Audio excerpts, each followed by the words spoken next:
So, a couple of weeks back, I had this idea to write music using polyrhythms. Now, I had barely just heard of the concept of polyrhythms, and I had no clue how to get about understanding them, composing with them, or even performing them. So, I decided that I would get to work. Chapter 1: Polyrhythmic Plethora. For Polyrhythmic Plethora, I had to do quite a bit of research. Now, this was an intense stage, to say the least. I had filled up over 4 to 5 sheets of paper with information on performing, practicing, visualizing, and composing with polyrhythms. I listened to pieces of music composed with polyrhythms and messed up my brain trying to perform a 7-11 polyrhythm. If I had a dime for every time I said polyrhythm. That was not funny. I had come up with a basic chord progression for the song, written a rather wonky melody, and even had a basic rhythm in mind. So I was fascinated by Paul David's guitar tone in one of his videos. The tone was indeed fascinating. I was of the belief that this tone would somehow enhance the melody of the piece.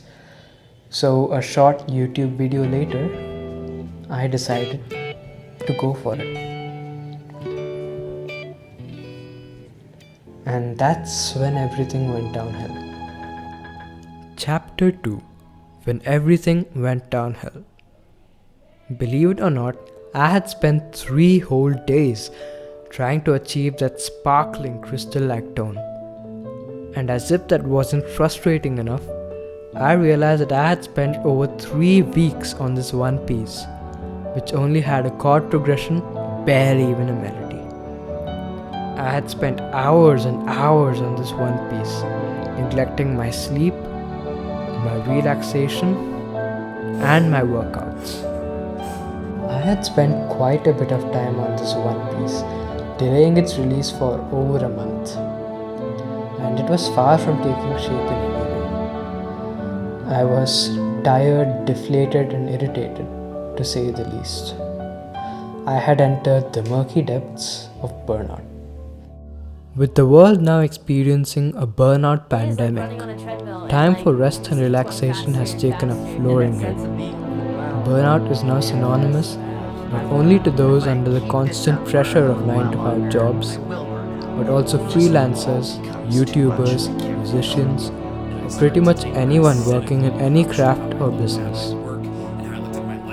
Burnout turns the jobs that we otherwise love into nightmares of the highest order. Various techniques have been put forth by plethora of trainers, counselors, and content creators to avoid burning out. And most of this advice is pretty straightforward. Set up good boundaries, definitive times for relaxation, and stick to them. Build up a set of daily habits, keeping you grounded and sustained.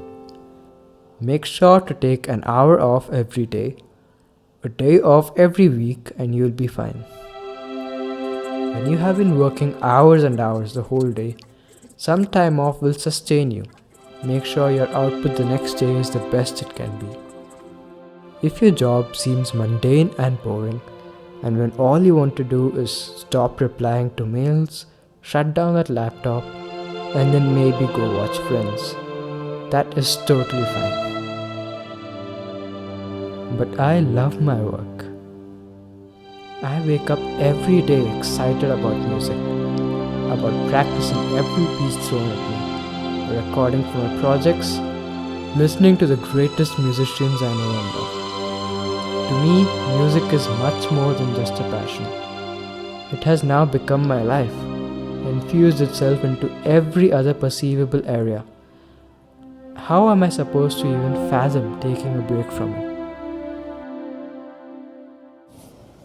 And I guess that's our challenge.